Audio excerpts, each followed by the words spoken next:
आपका स्वागत है गांगुली टेक पर। मैं हूं संदीप गांगुली और आज हम लोग इस वीडियो में देखेंगे कि आपको माई में सेलेक्ट कीवर्ड का यूज करके टेबल से डेटा कैसे सेलेक्ट करना है। तो यहाँ पर देखिए मैंने एग्जाम कंट्रोल पैनल को ओपन करके रखा है। फिर आपको क्या करना है, आपको शेल्फ वाला ये जो बटन है इस पर क्लिक करना है, इससे आपका कमांड प्रॉम्प्ट ओपन हो जाएगा। उसके बाद आप क्या करिएगा, अगर आपका फॉन्ट साइज छोटा आ रहा है यहाँ पर तो आप टॉप में लेफ्ट पर जाइएगा और माउस पर जो है लेफ्ट वाला बटन दबाइएगा, प्रॉपर्टीज पर जाइएगा, फॉन्ट टैब में जाके फॉन्ट के साइज को चेंज कर लीजिएगा जिससे कि ये फॉन्ट का साइज बड़ा हो जाए। अपने हिसाब से आप कर लीजिएगा और फिर ओके पे कर दीजिएगा। उसके बाद क्या करेंगे, हम लोग माइस्क्यूएल डेटाबेस से कनेक्ट होंगे। तो उसके लिए हमें क्या करना है, हमें माइस्क्यूएल लिखना है, -u लिखना है, फिर स्पेस देना है, यूजर नेम लिखना है जो कि रूट है, फिर आपको -p लिखना है, फिर आपको स्पेस देना है। अगर आपके डेटाबेस का कोई पासवर्ड है तो वो लिखेंगे, लेकिन बाय डिफॉल्ट जो होता है आपका यूजर नेम रूट होता है और पासवर्ड एम्प्टी होता है। तो हमने केवल एम्प्टी छोड़ दिया, एंटर दबाया, फिर एंटर दबाया।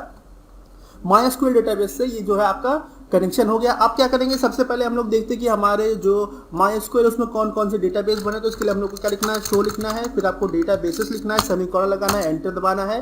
तो ये देखिए आपकी डेटाबेस के लिस्ट का नाम आ गया और जिस टेबल से हम लोग डेटा सेलेक्ट करने वाले हैं वो आपका गांगुली टेक डेटाबेस में मौजूद है। तो उसके लिए हम लोग यूज लिखेंगे और उसके बाद गांगुली टेक लिख देंगे। इससे क्या होगा कि हमारा डेटाबेस सेलेक्ट हो जाएगा। फिर आपको सेमीकोलन यहाँ पे लगा देना है, एंटर दबा देना है। अब हम लोग को देखना है कि इस डेटाबेस के अंदर कौन कौन सी टेबल मौजूद है। तो उसके लिए हम लोग क्या करेंगे, शो लिखेंगे और यहाँ पे जो आप लिखेंगे दूसरा जो है टेबल्स लिखेंगे, फिर आप सेमीकोलन लगाएंगे, एंटर दबाएंगे। तो ये देखिए गांगुली टेक डेटाबेस के अंदर ये टेबल्स मौजूद है। अब जो जिस टेबल से हम लोग डेटा सेलेक्ट करने वाले उसका नाम स्टूडेंट है।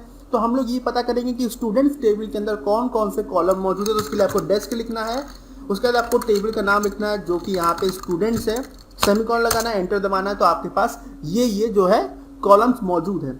तो सबसे पहले आपको क्या करना है, इस टेबल से डेटा सेलेक्ट करने के लिए आपको जो है सेलेक्ट लिखना है, इस तरीके से स्पेस देना है। उसके बाद जिन कॉलम से आप डेटा सेलेक्ट करना चाहते हैं उनका नाम लिखिए, जैसे कि मैंने यहाँ लिख दिया नेम। फिर आपको अगर एक और कॉलम ऐड करना है तो आप क्या करेंगे, आप कॉमा लगाएंगे, दूसरे कॉलम का नाम लिखेंगे, मैंने लिख दिया सिटी।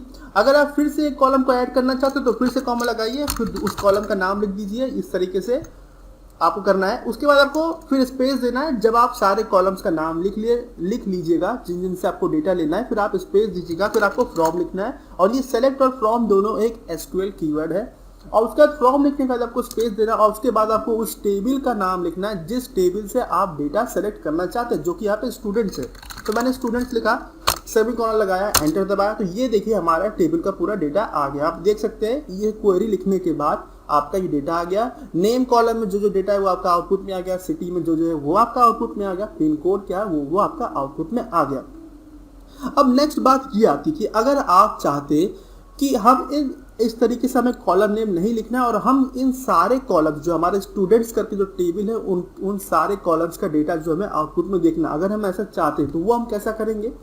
तो वो आपको करने के लिए क्या करना है, आपको सेम वही है, सेलेक्ट लिखिए, उसके बाद आपको स्टार वाला ऑपरेटर लगाना है, स्पेस देना है, फिर आपको फ्रॉम लिखना है। फिर जिस टेबल से जो है आप सारे कॉलम्स का डेटा देखना चाहते हैं उसका नाम लिखिए जो कि यहाँ पे स्टूडेंट्स है। फिर आप सेमीकोलन लगाइए, ये आपकी एक कंप्लीट क्वेरी हो गई। फिर आपको एंटर दबाना है। ये देखिए अब क्या हुआ, अब इस बार जो है आपके सारे कॉलम्स का जो डेटा है वो आउटपुट में आ गया। तो इस तरीके से जो है आपको सेलेक्ट कीवर्ड का यूज करना है टेबल से डेटा को आउटपुट में लेने के लिए। अब अगर आपका इस वीडियो से जुड़ा कोई भी डाउट हो तो आप कमेंट सेक्शन में पूछिएगा और अगर अभी तक आपने मेरा चैनल सब्सक्राइब नहीं किया है तो कर लीजिए, जिससे कि सारे फ्यूचर अपडेट्स आप तक पहुंचते रहे। और ये वीडियो देखने के लिए आपको धन्यवाद।